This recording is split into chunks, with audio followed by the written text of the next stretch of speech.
नमस्कार। India debate में आप सबका स्वागत है। मैं हूं आशुतोष पाठक।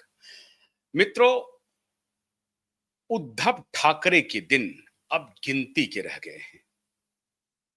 दशहरा पूजा के उपलक्ष्य में आपको मालूम है, शिवसेना कार्यक्रम करती रही है। इस बार भी शिवसेना उद्धव का एक कार्यक्रम हुआ और हालांकि भीड़ बिल्कुल नहीं थी। पूरी कोशिश की भीड़ जुटाने की, लेकिन भीड़ उस तरह से रिएक्ट अब कर नहीं रही है, उद्धव ठाकरे के बुलावे पर आती नहीं है। खैर, जो भी आई, आप उसे कह सकते हैं, वो आंकड़ा देगा 50 1 लाख 2 लाख 5 लाख 10 हजार लोग होंगे या 1-2 हजार लोग होंगे, उससे ज्यादा का नहीं होगा। लेकिन वो ये कहने की कोशिश हमेशा करते हैं कि बहुत जबरदस्त भीड़ आई है। खैर, आज भीड़ मुद्दा नहीं है। मुद्दा ये है कि महाराष्ट्र के अब तक के सबसे सफल नेताओं में एक देवेंद्र फडणवीस। हालांकि हमारे दर्शक इस बात से नाराज होंगे, मुझे मालूम है। नाराज होना भी चाहिए, आपको पूरा हक है नाराज होने का। देवेंद्र फडणवीस के ऊपर नाराजगी बहुत लाजमी है, करना भी चाहिए, लेकिन थोड़ा धैर्य रखिए। जो हमें सूचना मिल रही है वो बिल्कुल आपकी खुशी के लिए है, आप खुश हो जाएंगे। देवेंद्र फडणवीस ने कई हलकों में इस बात की चर्चा की है कि अब शिशुपाल वध अवश्यंभावी हो गया। अब बहुत हो गया। अब ये लंबा चलता रहा, अब ये चलेगा नहीं। अब शिशुपाल की तरह कुछ ना कुछ तो होना ही पड़ेगा। मैं क्यों कह रहा हूं ऐसी बात? लगातार अपमानित करने का काम उद्धव ठाकरे देवेंद्र फडणवीस के लिए कर रहे हैं और उनको हमेशा करते रहते हैं। ऐसा नहीं कि आज कर रहे हैं, कल कर रहे हैं, परसों कर रहे हैं, हमेशा करते रहे हैं। चुनाव से पहले यही उद्धव ठाकरे थे जिन्होंने देवेंद्र फडणवीस को कहा था कि या तो तुम महाराष्ट्र में रहोगे या मैं महाराष्ट्र में रहूंगा। खैर, महाराष्ट्र की जनता ने तय कर दिया कि महाराष्ट्र में कौन रहेगा। महाराष्ट्र की जनता ने कहा कि देवेंद्र फडणवीस महाराष्ट्र में रहेंगे और तुम अगर महाराष्ट्र में रहोगे तो चूहे की तरह रहोगे। और महाराष्ट्र में चूहे की तरह दोनों बाप बेटा रह रहे हैं। शर्म आती नहीं है, गुलदस्ता लेकर के पहुंच जाते हैं, कोई मौका नहीं छोड़ते हैं। जहां देवेंद्र फडणवीस पहुंचना चाहते हैं, पहुंच रहे हैं, किसी कार्यक्रम में पहुंच रहे हैं, वहां पहले से गुलदस्ता लेकर के तैयार रहते हैं दोनों बाप बेटा, और कोई मौका नहीं छोड़ते हैं देवेंद्र फडणवीस को खुश करने का। लेकिन जैसा मैंने आपको कहा कि शिशुपाल की तरह कृष्ण ने कहा था कि भैया 100 गाली तक तो हम तुम्हें माफ करेंगे, वचन दिया था। 100 गाली के बाद तुम्हें छोड़ेंगे नहीं।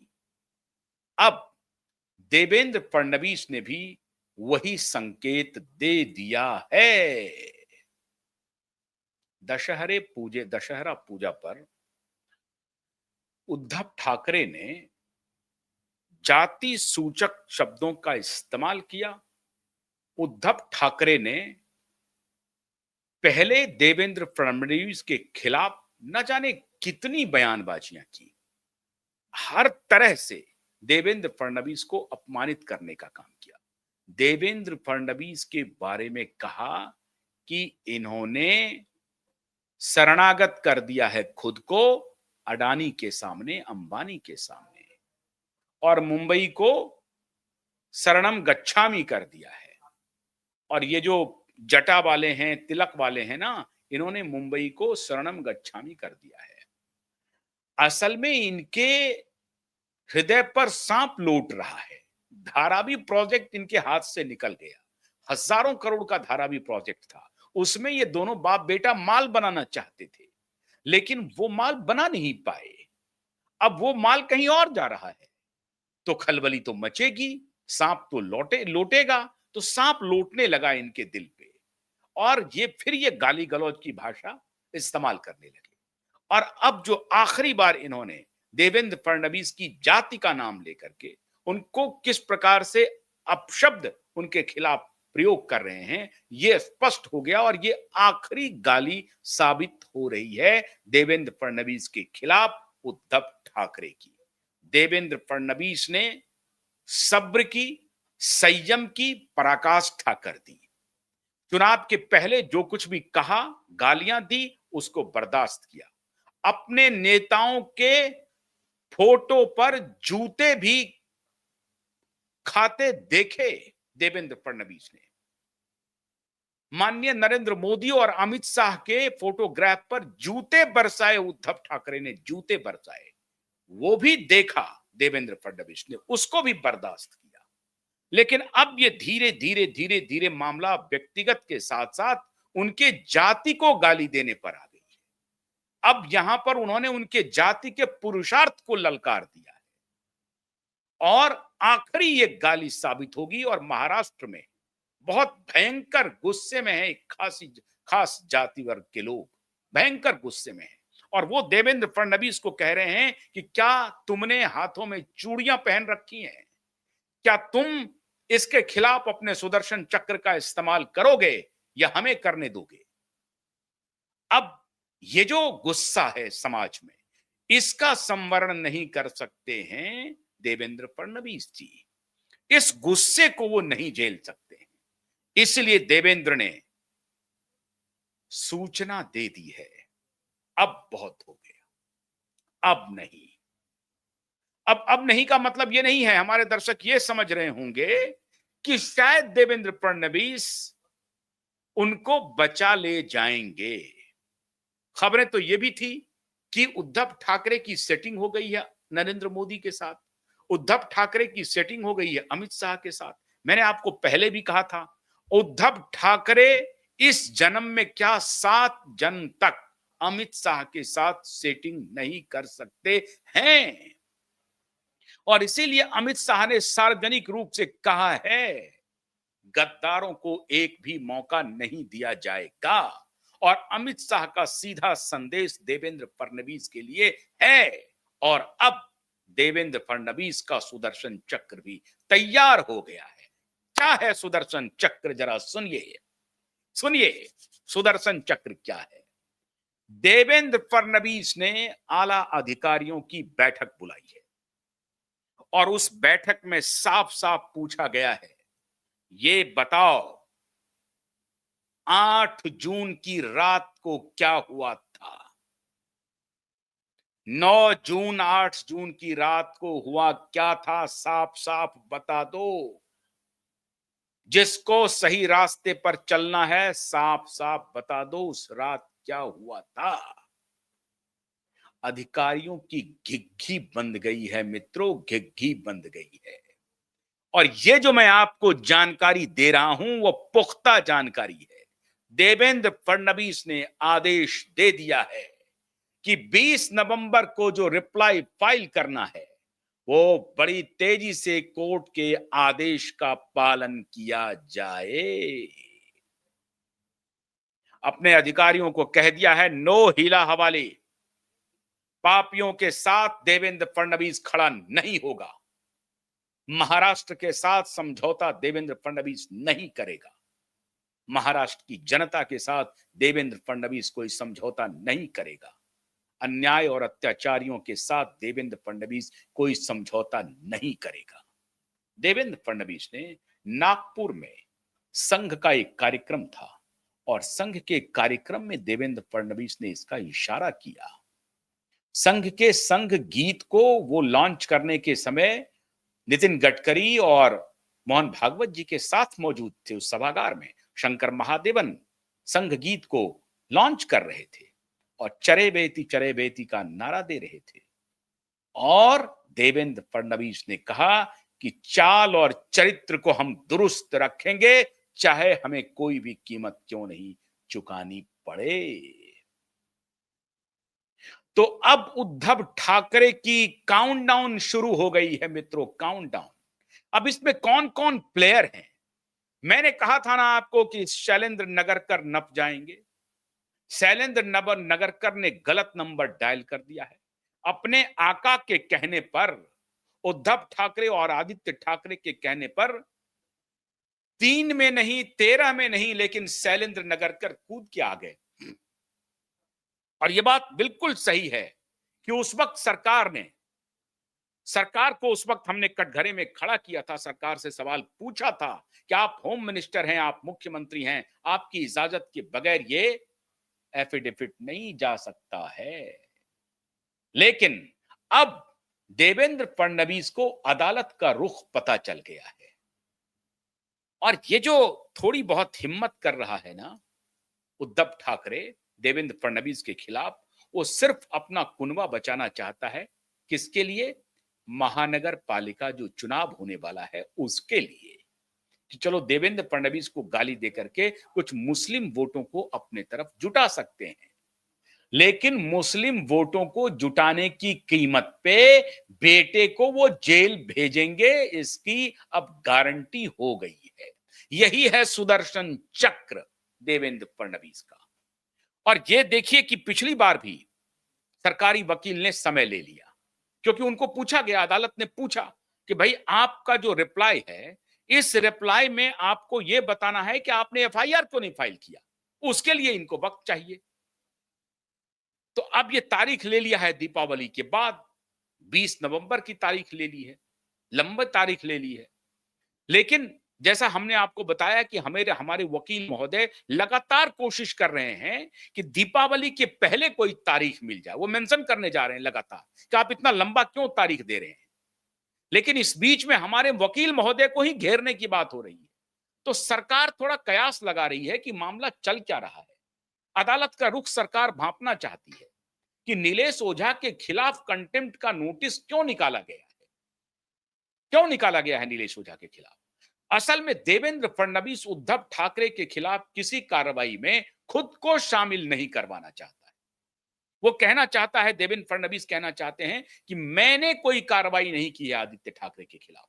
जो भी कार्रवाई हो रही है वो supreme court high court litigant association की तरफ से हो रही है, क्यूवाइब के अभियान की तरफ से हो रही है, और अदालत के आदेश के तहत हो रही है। देवेंद्र फडणवीस अपने ऊपर कुछ भी नहीं लेना चाहते, अच्छी बात है, ठीक है, वो पॉलिटिक्स में है, पॉलिटिक्स में बहुत सारे फैक्टर्स काम करते हैं, ये बात मैं मानता हूं। मैं मानता हूं कि पॉलिटिक्स में बहुत सारे फैक्टर्स काम करते हैं। लेकिन मैंने बार बार देवेंद्र फडणवीस को यही कहा है कि आप सत्य के सहारे चलिए, सारे पॉलिटिकल फैक्टर धरे रह जाएंगे। आप जिस रास्ते पर चल रहे हैं, देवेंद्र फडणवीस महाराष्ट्र के वो नेता हैं, जब 2014 में ये बीजेपी के अध्यक्ष थे तो पहली बार बीजेपी 100 के आंकड़ा को क्रॉस की, और फिर 2019 में दोबारा 100 के आंकड़ा को क्रॉस की, और फिर 2024 में 19-20 में, फिर 2024 में भारतीय जनता पार्टी का परचम लहराया, 132 सीट तक पहुंच गई। इसलिए मैं कह रहा हूं कि देवेंद्र फडणवीस को कमतर आंकना ठीक नहीं। हालांकि उनके दुश्मन बहुत सारे हैं, खुद बीजेपी के अंदर भी उनके दुश्मन हैं, मैं मानता हूं। मैं भी उनकी आलोचना करता हूं सिर्फ दिशा और सुशांत के केस के मुद्दे पर, बाकी हर मुद्दे पर मैं देवेंद्र फडणवीस के साथ हूं। जो अच्छा काम वो कर रहे हैं उनकी मैं सराहना हमेशा करता रहा हूं। लेकिन दिशा और सुशांत के केस में उनकी हीला हवाली बहुत स्पष्ट हो गई है। लेकिन अब देवेंद्र फडणवीस ने तय कर लिया है कि सरकार अपने तरफ से कुछ भी बचाने का काम नहीं करेगी। ये डंके की चोट पर मेरे पास इसकी सूचना आ गई है मित्रों कि सरकार अब उद्धव ठाकरे और आदित्य ठाकरे को नहीं बचाएगी, नहीं बचाएगी। क्यों? क्योंकि आखिरी जो तारीख थी उस पर स्वयं चीफ सेक्रेटरी मौजूद थे, स्वयं चीफ सेक्रेटरी, क्योंकि अदालत के रेस्पोंडेंट नंबर 1 हैं इस केस में, रेस्पोंडेंट नंबर 1 है चीफ सेक्रेटरी। तो सबसे पहले शिकार चीफ सेक्रेटरी होंगे। अदालत पूछेगी भाई चीफ सेक्रेटरी को रिप्लाई फाइल करना है, उनके रिप्लाई फाइल करने का मतलब है कि चीफ सेक्रेटरी का दस्तखत होना चाहिए। चीफ सेक्रेटरी का दस्तखत क्यों नहीं है, और अगर नहीं है तो इसे कौन मना कर रहा है करने से। और उसके बाद फिर मुंबई पुलिस कमिश्नर की बारी आती है, फिर महाराष्ट्र के डीजीपी की बारी आती है। तो अब जब चीफ सेक्रेटरी अदालत पहुंच गए हैं तो ये मान के चलिए कि देवेंद्र फडणवीस ने अपना मन बना लिया है कि नहीं, हम किसी भी सूरत में अब बाप बेटे को नहीं बचाएंगे। और ये तो समझिए कि nail in the last nail in the coffin जो है, ये दशहरा पूजा पर जो इनके गाली गलौज की भाषा है उद्धव ठाकरे की, वो समझिए आखिरी नेल इन द कॉफिन है, the last nail in the coffin. ये जो गाली गलौज उन्होंने की, ये समझ, और ये उनके जाति को गाली दे रहे हैं, जाति को गाली दे रहे हैं, कह रहे तिलक लगा करके, ये करके, और उनकी जाति का नाम लेकर के बोल रहे हैं।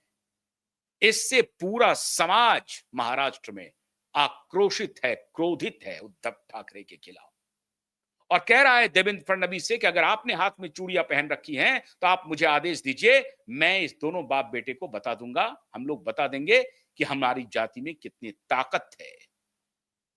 और महाराष्ट्र की वो जाति विशेष बहुत ताकत रखती है, बहुत ताकत रखती है।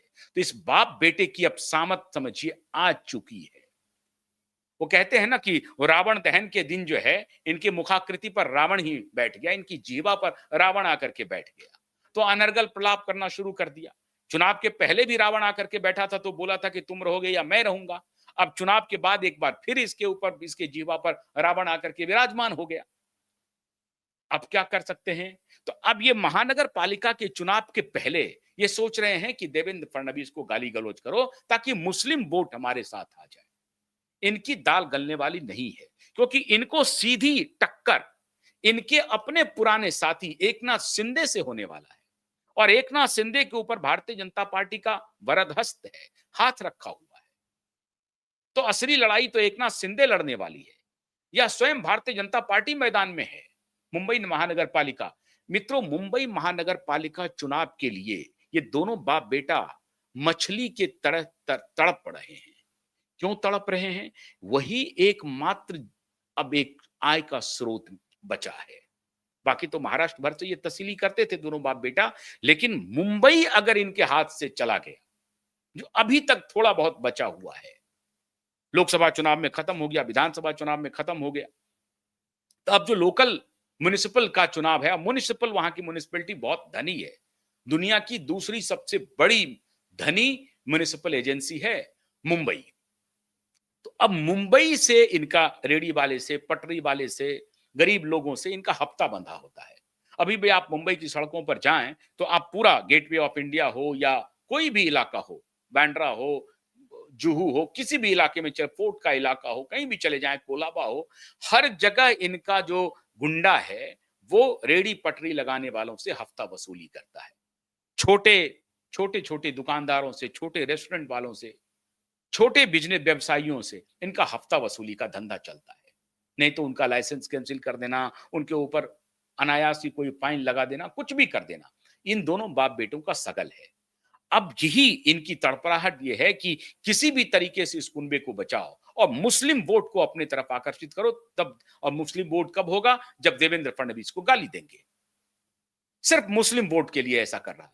हालांकि लोकसभा में मुसलमानों ने इनको वोट दिया, इस बार मुस्लिम मतदाता इनको वोट करेंगे कि नहीं करेंगे कहना मुश्किल है। शरद पवार भी वहां पर हाथ आजमाएंगे, उनकी एनसीपी भी हाथ आजमाएगी, और इतना ही नहीं, अजित पवार की एनसीपी भी हाथ आजमाएगी। इनके लिए बहुत क्लीन फील्ड नहीं है मुंबई की महानगर पालिका की चुनाव। इनको बहुत क्लीन स्वीप मिलने वाला है, ऐसा बिल्कुल नहीं है। तो वहां अजित पवार की एनसीपी भी हाथ आजमाएगी, शरद पवार की एनसीपी भी हाथ आजमाएगी, एकनाथ शिंदे की शिवसेना भी हाथ आजमाएगी, भारतीय जनता पार्टी की भी आजमाएगी, और कांग्रेस को आप ऑब्सोलीट तो कर नहीं सकते हैं, कांग्रेस पार्टी भी अपनी हाथ आजमाएगी।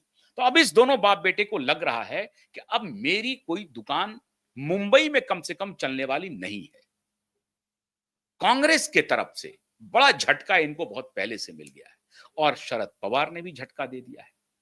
अब ले दे करके इनकी दोस्ती थोड़ी बहुत जो बची है वो अजित पवार के साथ इनकी दोस्ती है, लेकिन अजित पवार अभी सरेंडर किए हुए हैं नरेंद्र मोदी के सामने। अगर अजित पवार ने बायां दायां किया तो फिर कुछ भी हो सकता है। ऐसा नहीं है कि अजित पवार को इरिगेशन में जो उनको क्लीन चिट मिल गया है, वो क्लीन चिट वाला फिर से दोबारा क्लीन चिट वाला खेलना शुरू हो जाए, तो कोई क्लीन चिट भी नहीं मिला है। तो उनसे मिलकर के ये सोच रहे हैं कि कुछ ना कुछ यहां पर तिकड़म कर दें और बीजेपी को थोड़ा सा हाशिए पर ले जाएं। भारतीय जनता पार्टी इस बार इनको मुंबई महानगर पालिका के चुनाव में इन दोनों बाप बेटे को इनकी औकात दिखाने के लिए हर तरह का हथकंडा अपनाएगी, और दिशा केस में अब भारतीय जनता पार्टी, मैं दावे के साथ कह रहा हूं कि दिशा केस में भारतीय जनता पार्टी अब नहीं बचाएगी उद्धव के पुत्र आदित्य ठाकरे को। और बीजेपी ने भी यह तय कर लिया है कि हम इस केस में खुद को साइलेंट रखेंगे।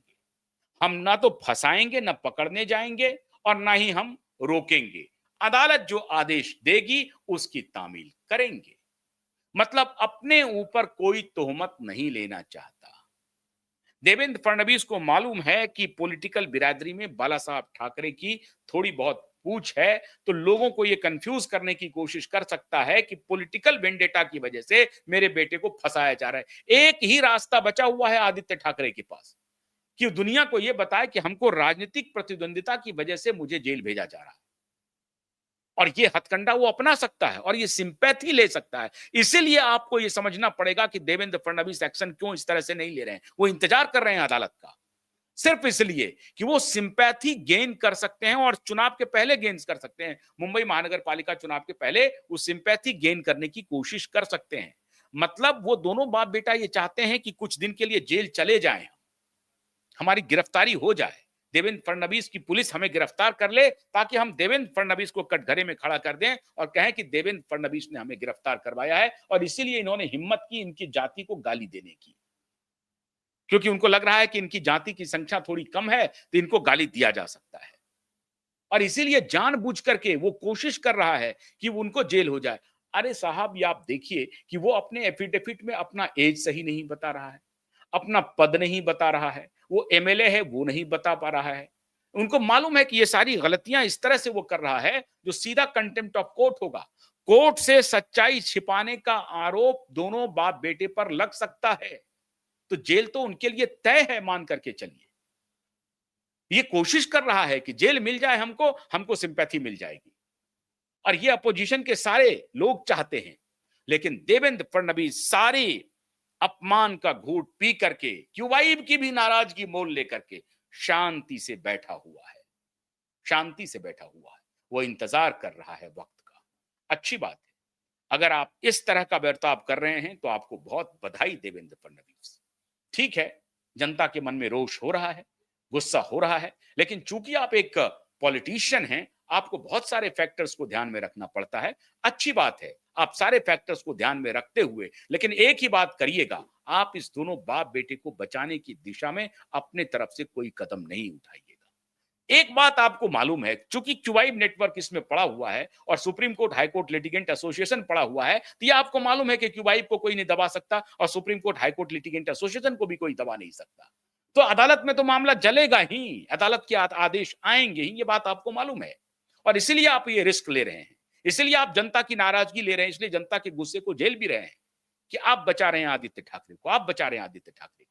लेकिन आप सोचते हैं कि वो जनता के बीच में ये ना जाकर के बोले कि आदित्य ठाकरे को देवेंद्र फडणवीस बचा रहा है, आदित्य ठाकरे को देवेंद्र फडणवीस फंसा रहा है। आप ये चाहते हैं कि ये दोनों बाप बेटा जनता के बीच में जाकर के ये ना बोले कि आदित्य ठाकरे को जेल भेजने के लिए पॉलिटिकल वेंडेटा के तहत देवेंद्र फडणवीस जेल भेजने की तैयारी कर रहा है। आप ये सुनना नहीं चाहते हैं। आप सुनना चाहते हैं अदालत का आदेश आ गया, अदालत अदालत फैक्ट पर फैसला करती है, अदालत साक्ष्यों को देखती है, साक्ष्य के आधार पर कानून सम्मत अदालत का आदेश आया है और उसका पालन किया जा रहा है। पॉलिटिकल वेंडेटा का कोई सवाल नहीं है। आप इस उत्तर को देने के लिए लालायित हैं, मुझे मालूम है। जनता के बीच आप इन्हीं इन्हीं वाक्यांशों के साथ जाना चाहते हैं, इन्हीं शब्दों के साथ आप जाना चाहते हैं कि अदालत ने जो भी कुछ भी आदेश दिया है उसकी तामील करना, मेरी क्या उद्धव की भी अगर सरकार रहती तो उनको भी करना पड़ता, तो मुझे भी करना पड़ेगा।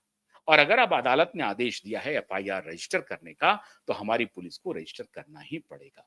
उसमें देवेंद्र फडणवीस ने अपने तरीके से कोई काम नहीं किया है। जनता के गुस्से को आप झेल करके पॉलिटिकल एक्यूमेन का जो परिचय दे रहे हैं देवेंद्र फडणवीस, मैं आपके प्रति आभार प्रकट करता हूं। गुस्से में मैं भी आपको कुछ जरूर कहता हूं, लेकिन मुझे उम्मीद है कि आप शायद यही करवाना चाहते हैं, क्योंकि आपको मालूम है इस केस में दूध का दूध पानी का पानी अगर कहीं से होना है, अदालत से ही होना है। अगर आप एफआईआर रजिस्टर भी कर लेंगे तब भी अदालत ही मामला जाएगा। तो एफआईआर रजिस्टर अदालत के ही माध्यम से आ जाए तो बेहतर रहेगा। हाँ, अगर अदालत नहीं करती है, जो कि नहीं करने का कोई सवाल उठता नहीं है, तो अदालत का फैसला आना ही आना है। ठीक है, अच्छी बात है। आप अगर यही तैयारी कर रहे हैं तो तैयारी आपकी पक्की है, आपको बहुत बधाई। हाँ, ये बात जरूर है कि अब जो आपने फैसला कर लिया है कि अब हमारी पुलिस अदालत के आदेश की तामील करेगी, करना ही पड़ेगा, अच्छी बात है। आप अपने ऊपर तोहमत नहीं लेना चाहते हैं। तो मित्रों, ये जो इंटरनल मीटिंग्स हो रहे हैं ऑफिसरों के, उसमें साफ साफ देवेंद्र फडणवीस ने कह दिया है कि कोई भी गलत एफिडेविट अदालत के सामने पेश न किया जाए, जो फैक्ट है वही पेश किया जाए, और जो कुछ भी अदालत का आदेश आ रहा है उस पर तामील किया जाए। कोई अचंभा नहीं होगा, आपको आश्चर्य नहीं होगा कि अगली तारीख के पहले मुमकिन है कि दोनों मतलब आदित्य ठाकरे के खिलाफ या इस दिशा के इसमें एफआईआर भी लॉन्च हो जाए, क्योंकि चीफ सेक्रेटरी इसीलिए गए थे वहां पे क्योंकि वो अदालत का रुख देखना चाहते हैं, और चीफ सेक्रेटरी को इस बात का भान हो गया होगा और उन्होंने आकर के देवेंद्र फडणवीस को ब्रीफ कर दिया होगा कि अदालत का मिजाज क्या है, और इसीलिए चीफ सेक्रेटरी को भेजा गया था कि आप जाकर के स्वयं जाकर के देखिए कि कुछ संभव है, कुछ हो रहा है मामला। चीफ सेक्रेटरी ने आकर के बोला होगा कि माननीय मुख्यमंत्री जी, मामला तो बिल्कुल सही रास्ते पर है, इसलिए इसमें बचने की कोई संभावना नहीं है। तो ये सारी बातें क्लोज डोर की आने लगी है, और हमारे सूत्र बहुत पुख्ता हैं जो हम तक ये जानकारी दे रहे हैं कि भाई साहब, आपका कैंपेन रंग ला रहा है, और अब सरकार ने मन बना लिया है कि ये जो बाप बेटे की बदतमीजी है जो दशहरे पूजे के बाद हुई है, ये आखिरी था इनका, अब नो गोइंग बैक है। तो इंतजार कीजिए 20 के पहले एफआईआर का या 20 के बाद एफआईआर का। बहुत बहुत शुक्रिया, नमस्कार।